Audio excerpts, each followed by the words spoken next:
সুপ্রিয় দর্শক সবাইকে স্বাগত জানাচ্ছি বাংলাদেশ টেলিভিশন চট্টগ্রামের নিয়মিত আয়োজন কেমন বাংলাদেশ চাই। সাথে আছি ইয়াসির সিলমি। দর্শক, আমরা আমাদের এই আয়োজনের মাধ্যমে সমাজের বিভিন্ন শ্রেণী পেশার মানুষের সাথে কথা বলি। আমরা তাদের জীবনের নানাবিধ সমস্যা এবং সম্ভাবনা, তাদের জীবিকার প্রশ্নে তারা কোন জায়গায় আছে, কোথায় যেতে চান, সেই সাথে আগামীর বাংলাদেশ নিয়ে তাদের কি স্বপ্ন সেটা আমরা তুলে ধরার চেষ্টা করি। সেটির ধারাবাহিকতায় এবার আমরা চলে এসেছি চট্টগ্রামের স্বনামধন্য শিক্ষা প্রতিষ্ঠান central public school and college Chittagong. 2 দশক ধরে চট্টগ্রাম শহরের শিক্ষার আলো বেরিয়ে যাচ্ছে এই প্রতিষ্ঠান। আজকে আমরা কথা বলবো এখানকার শিক্ষক মণ্ডলীর সাথে। আমার সাথে আছেন এই শিক্ষা প্রতিষ্ঠানের বিভিন্ন বিষয়ের শিক্ষকবৃন্দ। শুরুতেই তাদের সাথে আমরা পরিচিত হব। সবার প্রথমেই আমার ডান দিক থেকে আছেন Mizanur Rahman, coordinator central public school and college. এরপরেই রয়েছেন ইফতা বিনতে রুহুল, প্রভাষক, অর্থনীতি বিভাগ। এবং সর্বশেষ মোহাম্মদ নুরুন্নবী হায়াত, শিক্ষক, ইসলাম শিক্ষা। আমার বাপাশ থেকে আছেন সবার প্রথমেই মোহাম্মদ নুরুদ্দিন, প্রভাষক, ইংরেজি বিভাগ। এরপরেই রয়েছেন আনিকা খানম, শিক্ষক, ইংরেজি। এবং সর্বশেষ রাফি আহমেদ, প্রভাষক, ব্যবস্থাপনা বিভাগ। দর্শক, এবার আমরা সরাসরি চলে যাচ্ছি আমাদের আলোচনায়। সবার প্রথমে আমি কথা বলতে চাই মিজানুর রহমান। এই শিক্ষা প্রতিষ্ঠানের কোঅর্ডিনেটর হিসেবে দায়িত্বে আছেন, সেই সাথে তিনি শিক্ষকও। আপনার কাছে প্রথমেই যে বিষয়টা আমি স্বাভাবিকভাবেই জানতে চাই, গত 2 দশক ধরে আপনারা শিক্ষা কার্যক্রম পরিচালনা করে আসছেন। এই 2 দশকে আপনাদের শিক্ষা প্রতিষ্ঠানের প্রাপ্তি কী? আপনারা যেই লক্ষ্যে শুরু করেছিলেন সেটি কতটুকু অর্জন হয়েছে এবং ভবিষ্যৎ আপনাদের পরিকল্পনা কী? আপনি যে বিষয়টা জানতে চেয়েছেন আমাদের শিক্ষা প্রতিষ্ঠান সম্পর্কে, আমাদের শিক্ষা প্রতিষ্ঠান যাত্রা শুরু করে 2005 সালে। আমাদের এখানে স্কুল, সাথে রয়েছে কলেজ, এবং শিক্ষা ব্যবস্থায় আরও কিছু সংযোজন এখানে আছে। যেমন স্কুল এবং কলেজ দুইটার ক্ষেত্রে এখানে হোস্টেল এবং ডে কেয়ার পদ্ধতি আছে। হোস্টেল হচ্ছে যেহেতু গ্রামেগঞ্জে যে স্টুডেন্টগুলো আছে যারা ভালো পড়ালেখা করতে চায়, ওদের সুযোগ সুবিধা ওইখানে নেই। যেমন আমাদের এখানে দেখা যায় টেকনাফ থেকে অনেক স্টুডেন্ট আসে, রাঙামাটির আছে, তো বিভিন্ন জায়গার স্টুডেন্ট এখানে আছে। তো যেহেতু ওইখানে শিক্ষার তেমন সুব্যবস্থা নেই, তারা এখানে হোস্টেলে আবাসিকে থেকে অনেক ভালো রেজাল্ট করছে। আমাদের স্কুল এবং কলেজ, স্কুলে আমাদের পাশের হার 100%, কলেজ আমাদের 100% থাকে, মাঝে মধ্যে একটু এদিক ওদিক হয়। এই বছর আমাদের কলেজের পাশের হার ছিল 94%। শিক্ষার জন্য যা করণীয় আমরা তার সবটা করার চেষ্টা করি, এবং প্রাইভেট প্রতিষ্ঠানের মধ্যে আমাদের সুনাম চট্টগ্রাম শহরে তো আছেই, এবং চট্টগ্রাম শহরের বাইরেও আমরা সুনামের সাথে আমাদের কার্যক্রম পরিচালনা করে যাচ্ছি। এখন বাংলাদেশের যে শিক্ষা ব্যবস্থা, সেখানে অনেক দুর্বলতা আছে। সেই দুর্বলতাগুলো আমাদের প্রতিষ্ঠান প্রধান বিশ্লেষণ করে এখান থেকে উত্তমভাবে কিভাবে কিছু বের করে আনা যায় সেটা নিয়ে গবেষণা করেন। সেক্ষেত্রে আমাদের শিক্ষকরাও যথেষ্ট ভূমিকা পালন করে, যার কারণে আমরা এমনভাবে স্টুডেন্টগুলোকে গড়ে তুলি, ওরা যদি নিয়মিত স্কুলে বা কলেজে আসে, সেক্ষেত্রে তারা অবশ্যই একটা ভালো পরীক্ষা ভালোও করে, এবং সাথে আমাদের এখানে নৈতিক শিক্ষার বিষয়টাও আছে। তা আমরা আশা রাখি বর্তমান যে প্রেক্ষাপটের পরিবর্তন, এই প্রেক্ষাপটের পরিবর্তনে শিক্ষার দিকে এই সরকার জোর দিবেন, এবং শিক্ষাক্ষেত্রে বাজেটটা বাড়াবেন, এবং শিক্ষকদের যথা সম্মানটা যদি দেওয়া যায়, তাহলে আমি মনে করি আমাদের প্রতিষ্ঠান যেমন এগিয়ে যাচ্ছে, যে প্রতিষ্ঠানগুলো পিছিয়ে আছে সরকারের উপর নির্ভরশীল, এই প্রতিষ্ঠানগুলো ইনশাল্লাহ এগিয়ে যাবে বলে আশা রাখি। চমৎকার বলেছেন, আপনাদের শিক্ষা প্রতিষ্ঠান আরও এগিয়ে যাক সেটা আমরাও চাই। এবার আপনার কাছে সর্বশেষ প্রশ্ন, একজন নাগরিক হিসেবে কেমন বাংলাদেশ চান? আমি যেরকম বাংলাদেশ দেখতে চাই সেটা হচ্ছে মূলত গণতান্ত্রিক বাংলাদেশ, যেখানে জনগণের শাসনে হবে প্রধান। তো সম্প্রতি যে আলোচনা শুনতে পাচ্ছি, দ্বিকক্ষ বিশিষ্ট সংসদ ব্যবস্থা, এই জিনিসটা আমার খুব পছন্দ হয়েছে। অসংখ্য ধন্যবাদ মিজানুর রহমান, আপনি চমৎকার আলোচনা করেছেন। দর্শক, এবার আমরা চলে যাব, আমাদের পরবর্তী আলোচক আছেন সেন্ট্রাল পাবলিক স্কুল অ্যান্ড কলেজের অর্থনীতি বিভাগের প্রভাষক ইফতা বিনতে রুহুল। আপনাকে কেমন বাংলাদেশে অনুষ্ঠানে স্বাগত। নিশ্চয়ই ভালো আছেন। আপনার কাছে যেই বিষয়টি জানতে চাইব, আমাদের বর্তমান যে জেনজি প্রজন্ম, তাদের সাথে অতীতের কোনো প্রজন্মের কিন্তু অনেক ক্ষেত্রে মিল নাই, আবার কিছু কিছু বিষয়ে সাদৃশ্য, তবে বৈসাদৃশ্যের বিষয়টি সব থেকে বেশি। আপনি একজন শিক্ষক হিসেবে প্রতিনিয়ত তাদেরকে কাছ থেকে দেখছেন, সার্বিকভাবে তাদের বিষয়ে আপনার কি পর্যবেক্ষণ এবং তাদের ভবিষ্যৎ কোন দিকে বলে আপনি মনে করেন? আমাকে আপনি যে প্রশ্নটি করেছেন যে জেনজি এর সাথে পূর্ববর্তী যে তারুণ্য আছে তাদের সাথে যে বৈসাদৃশ্য, এবং আমি বর্তমানে কিভাবে দেখছি তাদেরকে, তাদের ভবিষ্যৎটা কেমন।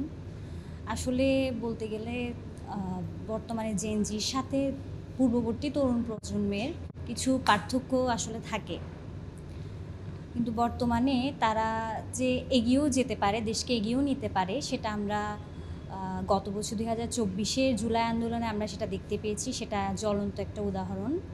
তো বলা যায় যে তারা আসলে যদি প্রপার গ্রুমিং পায়, আমরা যদি তাদেরকে যথাযথভাবে গড়ে তুলতে পারি, তাহলে কিন্তু তারাই আমাদের ভবিষ্যৎ, তারাই দেশকে ভবিষ্যতে এগিয়ে নিয়ে যাওয়ার ক্ষমতা রাখে, তারাই কিন্তু আমাদের দেশকে পরবর্তীতে লিড করবে। তো আশা করছি যে আমরাও শিক্ষক হিসেবে তাদেরকে এগিয়ে নিয়ে যাওয়ার চেষ্টা করব, তাদেরকে যথাযথ মানুষ হিসেবে গড়ে তোলার চেষ্টা করব, এবং দেশকে তারা এগিয়ে নিয়ে যাক, এটাই কাম্য। আপনি চমৎকার বলেছেন। জেনজি প্রজন্ম, আপনার যে আশা, সেই আশা তাদের মাধ্যমে পূরণ হবে, সেটি আমরাও বিশ্বাস করি। এবার আপনার কাছে সর্বশেষ প্রশ্ন, একজন শিক্ষক তথা দেশের নাগরিক হিসেবে কেমন বাংলাদেশ দেখতে চান? নারী হিসেবে আসলে আমি বৈষম্যবিহীন বাংলাদেশ দেখতে চাই, যেখানে আসলে নারীর অধিকারের জন্য আমাদেরকে অন্য কোনো আন্দোলন করতে হবে না, তাদেরকে পুরুষের সমান অধিকার দিয়েই সব কিছু আসলে সমানভাবে দেখা হবে। নারীকে কোনো কিছুতে ছোট করে দেখা হবে না, কোনো অধিকার খর্ব করে দেখা হবে না। এই বৈষম্যবিহীন বাংলাদেশে আমি চাই। আপনাকে অসংখ্য ধন্যবাদ।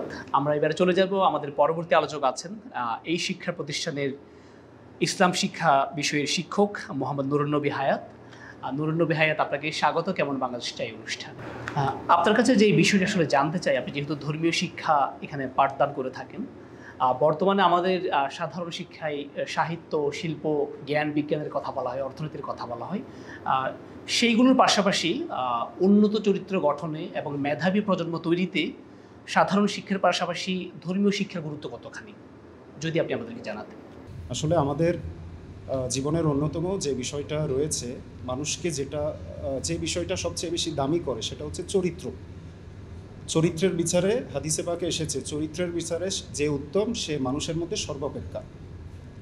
তাহলে আমরা যদি আমাদের চরিত্রকে সেভাবে সাজাই যেভাবে সাজানো দরকার, ধর্মীয় দৃষ্টিকোণ থেকে যদি আমরা চিন্তা করি, তাহলে কোরআনে পাকে রসুল আকরাম সাল্লাল্লাহু আলাইহি ওয়াসাল্লামকে উদ্দেশ্য করে বা রসুল আকরাম সাল্লাল্লাহু আলাইহি ওয়াসাল্লামের জীবনীকে উদ্দেশ্য করে আল্লাহ তাআলা সূরা আহজাবের 21 নম্বর আয়াতে বলেছেন, লাকাদ কানা লাকুম ফি রাসূলিল্লাহি উসওয়াতুন হাসানা, নিশ্চয়ই তোমাদের জন্য আল্লাহ রসুলের জীবনে রয়েছে উত্তম আদর্শ। সেই প্রেক্ষাপট বিবেচনায় আমরা যদি আল্লাহ রসুলের জীবনের দিকে, আল্লাহ রসুলের জীবনাদর্শ যদি আমরা ফলো করি, আমাদের জীবনে বাস্তবায়ন করি, তাহলে আমাদের এই জীবন, আমাদের এই পৃথিবী সুন্দর হবে। সকলেই যদি এটা লালন করে, তাহলে এই আমাদের পরিবেশটা, আমাদের এই আশেপাশের পরিবেশটা সকলের সাথে সৌহার্দ্যপূর্ণ হবে। কারণ আল্লাহ রসুল সাল্লাল্লাহু আলাইহি ওয়াসাল্লাম সবসময় মানবতার গান গেয়ে গিয়েছেন, মানবতার জন্য তিনি কাজ করে গিয়েছেন, মানুষের কল্যাণে কাজ করে গিয়েছেন। একইভাবে এই বিষয়গুলো যদি পরিবারের দিক থেকে ছোটোবেলা থেকেই গড়ে তোলা যায়, ছোটোবেলা থেকেই যদি ধর্মীয় অনুশাসন মেনে তাদেরকে পরিচালনা করা যায়, তাহলে বড় হয়ে সে বিপদে যাওয়ার সুযোগটা কম থাকে। ধন্যবাদ, আপনি চমৎকার আলোচনা করেছেন। আপনার সমৃদ্ধ মতামত নিশ্চয়ই আমাদের প্রজন্মকে আরও বেশি এগিয়ে যেতে সহায়তা করবে। আপনার কাছে সর্বশেষ প্রশ্ন, একজন নাগরিক হিসেবে কেমন বাংলাদেশ দেখতে চান? এখন যেই সমস্যাটা বেশি দেখা যাচ্ছে সেটা হচ্ছে আমাদের বাংলাদেশের মানুষের জানমালের খুবই ক্রাইসিস, সেটা আমরা লক্ষ্য করছি। তো এই জিনিসটা যদি কি করা হয়, মানুষের প্রশাসনিকভাবে স্ট্রং একটা ভূমিকায় নিয়ে আসা যায় প্রশাসনকে, তাহলে আমাদের বাংলাদেশের মানুষ সচেতন হবে। কারণ আইনের শাসন, কঠোর আইনের শাসন যেখানে থাকবে না সেখানে মানুষ স্বৈরাচার হয়ে যাবে। কঠোর আইনের শাসনের মাধ্যমে মানুষ নিজেদের প্রবৃত্তিকে দমন করে রাখতে পারে। তো সেই বিষয়টাই আমি আশা করব আমাদের সরকার যেন সে বিষয়টার দিকে, প্রশাসনকে স্ট্রং করার দিকে আলোকপাত করে। অসংখ্য ধন্যবাদ মোহাম্মদ নুরুন নবী হায়াত। দর্শক, এবার আমরা চলে যাব, আমাদের পরবর্তী আলোচক আছেন সেন্ট্রাল পাবলিক স্কুল অ্যান্ড কলেজের ইংরেজি বিভাগের সম্মানিত প্রভাষক মোহাম্মদ নুরুদ্দিন। মোহাম্মদ নুরুদ্দিন, আপনাকে স্বাগত জানাই কেমন বাংলাদেশ চাই অনুষ্ঠানে। আপনার কাছে যেই প্রশ্নটি করতে চাই, আপনি যেহেতু সাহিত্যের একজন শিক্ষক, আমাদের বর্তমানে তথ্য প্রযুক্তির যত বেশি প্রসারিত হচ্ছে তত বেশি আমাদের প্রজন্ম বই বিমুখ হয়ে যাচ্ছে, সেটা আপনারা নিশ্চয়ই খেয়াল করেছেন। আমরা অনেক সময় দেখি লাইব্রেরির সংখ্যা কমছে, বিপরীতে রেস্টুরেন্টের সংখ্যা বাড়ছে। এটাই বাস্তবতা। এই প্রেক্ষাপটে তাদেরকে আবার বইমুখী করার জন্য কোন কোন ধরনের কর্মসূচি গ্রহণ করা যেতে পারে এবং বই পড়ার গুরুত্বটা আসলে আপনি কীভাবে দেখেন একজন শিক্ষক হিসেবে? আসলে শুরুতে আমি বলবো, এটার জন্য আমি দায়ী, আমরা দায়ী, অভিভাবকরা দায়ী। আমরা আমাদের ছেলেমেয়েদেরকে নিয়ে উরসে যাই, মেজবানে যাই, বিভিন্ন রেস্টুরেন্টে যাই, ওদেরকে আমরা সময় দিই, বিভিন্ন অনুষ্ঠানে যাই, বাণিজ্য মেলায় যাই, কিন্তু আমরা কখনো আমাদের ছেলে মেয়েকে বই মেলায় নিয়ে যাই না। তা আমরা বই মেলায় নিয়ে না যাওয়ার কারণে ওরা কবি লেখক সম্পর্কে জানে না, বাজারে কোন ধরনের বই আছে সেটা জানে না, বই ভীতিটা ওদের যাচ্ছে না। কারণ আমরা সচরাচর স্কুল, কলেজ, বিশ্ববিদ্যালয়ে যে বইগুলো পাচ্ছি এগুলো পরে ওরা তেমন বেশি টেস্ট পাচ্ছে না। যে সাহিত্যের বইগুলো যে একটা মজা দেয়, যে একটা পাঠকদের বই পড়ার প্রতি উদ্বুদ্ধ করে, সেই জিনিসটা থেকে ওরা বঞ্চিত হচ্ছে। তাহলে আমি বলবো আমাদের প্রতিটা গার্ডিয়ানদের আরেকটু সচেতন হওয়ার জন্য, তাদেরকে বই মেলায় নিয়ে যাওয়ার জন্য, কবি লেখকদের সাথে পরিচয় করে দেওয়ার জন্য, এবং তাদের বিভিন্ন যে অনুষ্ঠানগুলো আমরা করি, এতে সচরাচর আপনি দেখবেন প্রতিটা ঘরের মধ্যে, ইভেন গ্রামেও বাচ্চাদের এখন বার্থডে পার্টি করতেছে। তাহলে বার্থডে পার্টির মধ্যে আমি যদি ওদেরকে একটা বই উপহার দিই, ভালো একটা বই, যেটা পরে হয়তো ওরা মজা পেয়ে আরেকটা বই আনার জন্য বাবাকে রিকোয়েস্ট করবে কিংবা আম্মুকে রিকোয়েস্ট করবে, তাহলে আস্তে আস্তে তারা বইয়ের প্রতি আকৃষ্ট হবে এবং বই বিমুখ থেকে সরে এসে বইয়ের প্রতি এডিক্টেড হবে।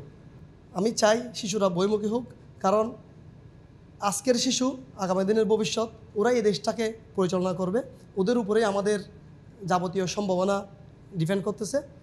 তাই ওরা যতটা যথার্থ মানুষ হলে এটা আমাদের জন্য, সবার জন্য মঙ্গল, দেশের জন্য মঙ্গল এবং দেশের উন্নয়নের জন্য তারা কাজ করতে পারবে।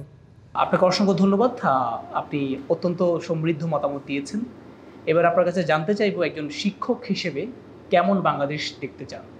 আসলে আমি এমন একটা বাংলাদেশ দেখতে চাই যেখানে অ্যাকাউন্টেবিলিটি থাকবে, জবাবদিহিতা থাকবে। প্রতিটা সরকারি কর্মচারী, বেসরকারি কর্মচারী এবং যারা এই যে দেশের রক্ষার জন্য কাজ করে যাচ্ছে, প্রত্যেকটা সেক্টরের মধ্যে আমি অ্যাকাউন্টেবিলিটি দেখতে চাই। তাহলে আমি এটা চাইবো যে প্রতিটা রাজনীতিবিদ, প্রতিটা সরকারি কর্মচারী, কর্মকর্তা, শিক্ষক, যত শ্রেণীর পেশার মানুষ আছে, সবাই একটা স্বচ্ছ জবাবদিহিতামূলক অভ্যাস গড়ে উঠুক সবার মাঝে, তাহলে আমরা একটা সুন্দর বাংলাদেশ পাবো। আমি প্রত্যাশা করব এই জেনারেশন যারা আছে তারা বাংলাদেশকে বুকে ধারণ করবে, বাংলাদেশের উন্নয়নের জন্য কাজ করবে, সেই প্রত্যাশা রাখছি। অসংখ্য ধন্যবাদ। দর্শক, এবার আমরা চলে যাব, আমাদের পরবর্তী আলোচক আছেন এই শিক্ষা প্রতিষ্ঠানের ইংরেজির শিক্ষক আনিকা খানম। আনিকা খানম, আপনাকে কেমন বাংলাদেশ চাই অনুষ্ঠানে স্বাগতম। আপনার কাছে যেই বিষয়টা আমি জানতে চাই, একটু ভিন্নভাবে প্রশ্নটি করব। আমাদের শিক্ষার গুরুত্ব শুধুমাত্র বই পড়ার মধ্যে আসলে সীমাবদ্ধ না, এর পাশাপাশি তাদের সহশিক্ষণ যে বিষয়গুলো আছে, খেলাধুলা, ডিবেট, আবৃত্তি, শিল্প, সাহিত্য চর্চা, সেই বিষয়গুলো অর্থাৎ এক্সট্রা কারিকুলার অ্যাক্টিভিটিসের খুব প্রয়োজন।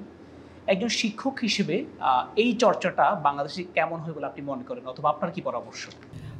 আমাদের শিক্ষার জন্য অবশ্যই যেই পাঠ্য বইটা আমাদের সরকার কর্তৃক অনুমোদিত, সেটার প্রয়োজনীয়তা অবশ্যই অনেক বেশি। কিন্তু এটার পাশাপাশি আমাদের স্কুল এবং বিভিন্ন স্কুলে যে কো কারিকুলাম অ্যাক্টিভিটিসগুলো রেখেছে, যেমন ডিবেট, অথবা স্পোকেন ইংলিশ যেই অ্যাক্টিভিটিসগুলো রেখেছে এগুলো অবশ্যই আমাদের পাঠ্যপুস্তকের সাথে একটা অ্যাডিশনাল ভ্যালিউ অ্যাড করে। কারণ সবসময় হয় কি, আমরা যখন বইগুলো নিয়ে পড়ি এবং এই জিনিসটা আমাদের জন্য একটা একঘেয়েমিতা তৈরি করে এবং মনোটোনাস ক্লাসরুম তৈরি করে। তো ওটা থেকে বের হয়ে আসার জন্য আমাদের যেই কো কারিকুলাম অ্যাক্টিভিটিসগুলো আছে এবং আমাদের দেশকে রিপ্রেজেন্ট করার জন্য, এবং ইংলিশ অবশ্যই আমাদের জন্য একটা সেকেন্ড ল্যাঙ্গুয়েজ, বাট আমরা জানি যে ইংলিশের প্রয়োজনীয়তাটা কত বেশি। তো এটার জন্য অবশ্যই কো কারিকুলাম অ্যাক্টিভিটিসগুলোতে স্টুডেন্টদের অবশ্যই পার্টিসিপেট করা উচিত, এবং ওটার জন্য বিভিন্ন আমাদের স্কুলে এবং কলেজে আমরা এটার একটা সাবজেক্ট হিসেবেই রেখেছি। কারণ স্টুডেন্টরা অনেক বেশি মজা পায় যখন তারা মনোটোনাস অ্যাক্টিভিটিস থেকে বের হয়ে এসে একটা নতুন এনভায়রনমেন্ট পায় এবং তারা নিজেদেরকে আরও প্র্যাকটিক্যালি তারা এক্সপ্রেস করতে পারে। তো এটার জন্য অবশ্যই কো কারিকুলাম অ্যাক্টিভিটিসটা আমাদের দরকার, এবং বাংলাদেশকে রিপ্রেজেন্ট করার ক্ষেত্রে ইংলিশ লার্নিংয়ের গুরুত্বপূর্ণটা আসলে বলে শেষ করা যাবে না। তো এটার জন্য স্টুডেন্টদেরকে তৈরি করার জন্য অবশ্যই আমাদের কো কারিকুলাম অ্যাক্টিভিটিসগুলো চালু করা দরকার। আপনি সুন্দর মতামত দিয়েছেন। আমাদের শিক্ষার্থীদের আসলে সহশিক্ষণ যে পদ্ধতি সেটি অনেক বেশি অনুসরণ করা উচিত, এবং এই বিষয়ে শিক্ষা প্রতিষ্ঠান সহ অভিভাবক সবারই এগিয়ে আসতে হবে। এবং আপনার কাছে সর্বশেষ প্রশ্ন, একজন শিক্ষক তথা নারী হিসেবে কেমন বাংলাদেশ দেখতে চান? আমি একজন শিক্ষক এবং নারী হিসেবে এমন বাংলাদেশ দেখতে চাই যেখানে আমি একটু বায়াস থাকবো নারীদের প্রতি, কারণ হচ্ছে নারীদের যাতে শিক্ষার জন্য স্ট্রাগল করতে না হয়। আমরা এখনও দেখি যে নারীদের এখনও শিক্ষার জন্য বিভিন্ন পরিবার থেকে তারা স্ট্রাগল করে এবং পড়তে দেওয়া হয় না, এবং এটার জন্য আমি এমন একটা বাংলাদেশ দেখতে চাই যেখানে কোনো নারীরই শিক্ষার জন্য স্ট্রাগল করতে হবে না। প্রত্যেকটা নারী তাদের পারিবারিক দিক থেকে এবং সামাজিক দিক থেকে তারা মোটিভেটেড থাকবে এবং এগিয়ে যাওয়ার জন্য ওরা অনুপ্রেরণা পাবে। আমি এমন একটা বাংলাদেশ দেখতে চাই। অসংখ্য ধন্যবাদ আনিকা খানম, শিক্ষক ইংরেজি। দর্শক, এবারে আমাদের আজকের সর্বশেষ আলোচক আছেন সেন্ট্রাল পাবলিক স্কুল অ্যান্ড কলেজের ব্যবস্থাপনা বিভাগের সম্মানিত প্রভাষক রাফি আহমেদ। আমরা ওনাকে কেমন বাংলাদেশ চাই অনুষ্ঠানে স্বাগত জানাই। আপনার কাছে যেই প্রশ্নটি আমরা করবো, আমরা পুরো আলোচনায় শিক্ষা নিয়ে কথা বলেছি, সহ পাঠ্যক্রমিক কার্যক্রম নিয়ে কথা বলেছি, সেই সাথে সাহিত্যের কথা বলেছি, নৈতিক শিক্ষার কথা বলেছি। এবার আপনার কাছে যেটি জানতে চাই প্রযুক্তি নিয়ে, অর্থাৎ আমাদের শুধু শিক্ষার্থীদেরকে বই এক্সট্রা কারিকুলার দিয়ে আমরা বড় করছি, কিন্তু ভবিষ্যতে দক্ষ জনশক্তি হিসেবে তৈরি করবার জন্য এই চতুর্থ শিল্প বিপ্লবের এই যুগে প্রযুক্তি অনেক বেশি প্রয়োজন। তো বাংলাদেশ কি উন্নত বিশ্বের সাথে তাল মেলানোর জন্য বর্তমানে আমাদের যে প্রযুক্তিগত ব্যবস্থা সেটি যথাযথ কিনা, এই ক্ষেত্রে এটা বৃদ্ধি করবার জন্য আপনার কি পরামর্শ থাকবে? আমরা যদি বাংলাদেশকে উন্নত বিশ্বের যে দেশগুলো আছে সেগুলোর সাথে তুলনা করি, বা এক কথায় যদি আমি পার্থক্যই করি, তাহলে দেখা যাবে কি আমরা তাদের কাছ থেকে অনেক পেছনে পড়ে আছি। আপনি যদি উন্নত বিশ্বের যে দেশগুলো আছে যেমন মার্কিন যুক্তরাষ্ট্র, মার্কিন যুক্তরাজ্য, সে সাথে ইউরোপের কিছু দেশ যেমন জার্মানি, সুইডেন, ইতালি, তাদের যে শিক্ষা ব্যবস্থা, সেই শিক্ষা ব্যবস্থায় তথ্য প্রযুক্তির যে সংমিশ্রণ, সেটির সাথে আমাদের বাংলাদেশের আকাশ পাতাল একটি পার্থক্য বিদ্যমান। আমাদের যে গতানুগতিক শিক্ষা ব্যবস্থা, অর্থাৎ বই ভিত্তিক যে শিক্ষা ব্যবস্থা, এই শিক্ষা ব্যবস্থায় হয়তোবা কিছু গ্রেডিংয়ের মাধ্যমে শিক্ষার্থীদেরকে মূল্যায়ন বা বিবেচনা করা হচ্ছে, কিন্তু আপনি যদি বহির্বিশ্বে চিন্তা করেন বা উন্নত বিশ্বে চিন্তা করেন, তারা শুধুমাত্র গ্রেডিং পদ্ধতির মাধ্যমেই তাদের শিক্ষা ব্যবস্থাকে সীমাবদ্ধ রাখেনি। এক্ষেত্রে বাংলাদেশ যদি তাদের সাথে তাল মিলিয়ে চলতে না পারে, তাহলে এটি খুবই সহজেই বলা যাচ্ছে যে আমরা পিছিয়ে পড়ব। আর এই পিছিয়ে পড়াটা শুধুমাত্র শিক্ষা ব্যবস্থার মধ্যে সীমাবদ্ধ থাকবে না, শিক্ষা ব্যবস্থার পাশাপাশি আমরা ব্যবসায়িক দিক থেকে, চিকিৎসার ক্ষেত্রে, সর্বোপরি অল সেক্টরে আমরা পিছিয়ে পড়ব। আর এই পিছিয়ে পড়াটা আমাদের জন্য পরবর্তী জেনারেশনের জন্য একটি কালস্বরূপ হয়ে দাঁড়াবে, এটি আমি মনে করি। তাই অবশ্যই যে সরকারই আসুক না কেন, তাদের উচিত শিক্ষা ব্যবস্থার সাথে তথ্য প্রযুক্তির একটি সংমিশ্রণ করা, কিছুক্ষণ আগে আপনি যে প্রশ্নটি করলেন আমাদের ইংরেজি প্রভাষককে, তথ্য প্রযুক্তির এই যুগে বই হারিয়ে যাচ্ছে, আসলে এখানে ফিউশন বলে একটা কিছু আছে। আমরা বই হারিয়ে যাচ্ছে এটা যদি বাচ্চাদেরকে এখানে প্রযুক্তির সাথে এই বইটি সংমিশ্রণ ঘটাতে পারি, তাহলে বইটি কখনোই হারানোর বিষয় নয়। তো আমরা গান বাজনা থেকে শুরু করে অনেক কিছুতে ফিউশন আনলেও আমাদের শিক্ষা ব্যবস্থায় ফিউশনটা আনতে পারছি না। তো আমি মনে করি এটি দ্রুত আনা দরকার। আপনাকে অসংখ্য ধন্যবাদ আপনার চমৎকার মতামত দেওয়ার জন্য। এবারে সর্বশেষ প্রশ্ন, একজন শিক্ষক তথা দেশের নাগরিক হিসেবে কেমন বাংলাদেশ দেখতে চান? এক কথায় যদি বলতে চাই তাহলে অবশ্যই বলবো শিক্ষার্থী বান্ধব একটি বাংলাদেশ চাই। কেননা আপনারা অবগত আছেন, শিক্ষার্থীরা হচ্ছে সমাজের এমন একটি অংশ যারা পুরো দেশের সিস্টেম নাড়িয়ে দিতে পারে। এটা আর অপেক্ষা রাখে না। বাংলাদেশ থেকে শুরু করে সম্প্রতি নেপালে যে ঘটনা ঘটেছে আমরা দেখেছি। তো এমন একটি শিক্ষার্থী বান্ধব আমরা দেশ আশা করছি, যে দেশে শিক্ষার্থীদেরকে নিয়ে সর্বোচ্চ প্রায়োরিটি দেওয়া হবে। কিন্তু দুর্ভাগ্যজনক হলেও সত্যি যে শিক্ষার্থীদেরকে নিয়ে, যে বললাম না, শুরু থেকেই শুধুমাত্র বই ভিত্তিক লেখাপড়া, গ্রেডিং লেখাপড়ার মধ্যে তারা আটকে আছে। তো শিক্ষার্থীদেরকে নিয়ে আরও সুদূর প্রসারী চিন্তা করতে হবে। সরকার অবশ্যই উচিত এক্ষেত্রে এগিয়ে আসা। অবশ্য সরকার একার পক্ষে এটি সম্ভব নয়। বেসরকারি অনেক সংস্থা আছে যারা সরকারের সাথে একত্রিত হয়ে হাতে হাত রেখে কাজ করলে আশা করি শিক্ষার্থী বান্ধব একটি দেশ নিশ্চিত করা সম্ভব হবে। অসংখ্য ধন্যবাদ রাফি আহমেদ, প্রভাষক ব্যবস্থাপনা বিভাগ। আপনি চমৎকার আলোচনা করেছেন। দর্শক, এর মধ্য দিয়ে আমরা আমাদের শিক্ষক মণ্ডলীর সাথে আজকে আলোচনা শেষ করেছি। এবার আমরা শুনে আসব সেন্ট্রাল পাবলিক স্কুল অ্যান্ড কলেজের কিছু শিক্ষার্থীর কথা, তাদের প্রত্যাশার কথা আমরা জানব। আমি চাই বাংলাদেশকে শিক্ষার দিক থেকে একটি উন্নত অবস্থানে নিয়ে যেতে। বাংলাদেশে যেন প্রত্যেকটি শিশুই জন্মের পর থেকেই শিক্ষা গ্রহণ করতে পারে। তাছাড়া শুধু শহরাঞ্চলে নয়, প্রত্যন্ত গ্রামাঞ্চল এবং পার্বত্যাঞ্চলেও যেন সমান শিক্ষার সুযোগ সুবিধা পৌঁছে দেওয়া যায়, সে চেষ্টাও আমরা করতে চাই। তাই আমি চাই বিশ্বের সামনে বাংলাদেশকে শিক্ষার দিক থেকে একটি উন্নত রাষ্ট্র হিসেবে তুলে ধরার জন্য। আমরা চাই যেন বাংলাদেশ একটি সংস্কৃতি বান্ধব পরিবেশ হিসেবে গড়ে তুলতে চাই। আমরা চাই যেন সবাই নাচ গান আবৃত্তি সব কিছুতে পারদর্শী হয়। বিশেষ করে মেয়েদের প্রতি যে একটি প্রতিবন্ধকতা রয়েছে, যে মেয়েরা নাচ অথবা গান করতে পারবে না অথবা তাদেরকে অনুৎসাহিত করা হয় এই বিষয়টা নিয়ে, সেটা যেন আর না করা হয়। আমি চাই একটি সুষ্ঠু ও সুন্দর বাংলাদেশ গড়তে, যেখানে থাকবে দুর্নীতিমুক্ত এবং যেই বাংলাদেশে থাকবে শিক্ষা চিকিৎসা সব খাতে উন্নত, যাতে কোনো মানুষের যাতে কোনো সমস্যা না হয়, চিকিৎসার অভাবে যাতে মানুষ কোনো অসুবিধা ভোগ না করে, এরকম একটা বাংলাদেশ গড়ে তুলতে চাই। আমার প্রত্যাশা হলো যে আমাদের বাংলাদেশ একদিন বিজ্ঞানের দিক দিয়ে অনেক এগিয়ে যায়। গবেষণার মাধ্যমে আমাদের বিজ্ঞানের যতগুলো চাহিদা আছে আমরা নিজেদের মতো উৎপাদন করে দেশের অর্থনীতিকে এগিয়ে নিয়ে যাব। আমি এমন একটি বাংলাদেশ চাই যেটি উৎপাদনশীল এবং বিজ্ঞান ভিত্তিক বাংলাদেশ। সুপ্রিয় দর্শক, শিক্ষক এবং শিক্ষার্থীদের কথামালায় আমরা আমাদের আলোচনার একেবারে শেষ পর্যায়ে চলে এসেছি। আজকে আমরা কথা বলেছি চট্টগ্রামের স্বনামধন্য শিক্ষা প্রতিষ্ঠান সেন্ট্রাল পাবলিক স্কুল অ্যান্ড কলেজের শিক্ষক এবং শিক্ষার্থীদের সাথে। তাদের আলোচনায় যেটি উঠে আসলো, তারা বাংলাদেশের শিক্ষা ব্যবস্থাকে অনেক বেশি আধুনিকায়নের দাবি করেছেন, সেই সাথে প্রযুক্তির যথাযথ ব্যবহার এবং সাহিত্য চর্চাও যেন হারিয়ে না যায় সেটিও তারা বলেছেন। এবং সাধারণ শিক্ষার পাশাপাশি নৈতিক শিক্ষায় যেন আমাদের প্রজন্ম শিক্ষিত হয় সেই কথা তারা বলেছেন। এবং তথ্য প্রযুক্তি খাতে যত বেশি বিনিয়োগ হবে বাংলাদেশের প্রজন্ম তত বেশি এগিয়ে যাবে, তারা সেটিও জানিয়েছেন। সেই সাথে তারা এমন এক বাংলাদেশ চেয়েছেন যে বাংলাদেশ থাকবে জবাবদিহিতা, গণতন্ত্র, একতা, থাকবে না কোনো বৈষম্য, থাকবে না নারীর জন্য কোনো লাঞ্ছনা, নারীর অধিকার এবং সম্মান নিশ্চিত হবে। সব মিলিয়ে স্বপ্নের সেই বাংলাদেশ তারা চেয়েছেন, যে বাংলাদেশ হবে সবার বসবাসের যোগ্য, সব ধর্মের, সব পথের, সব মতের, যেটি হবে বিশ্বের কাছে উজ্জ্বল এক দৃষ্টান্ত।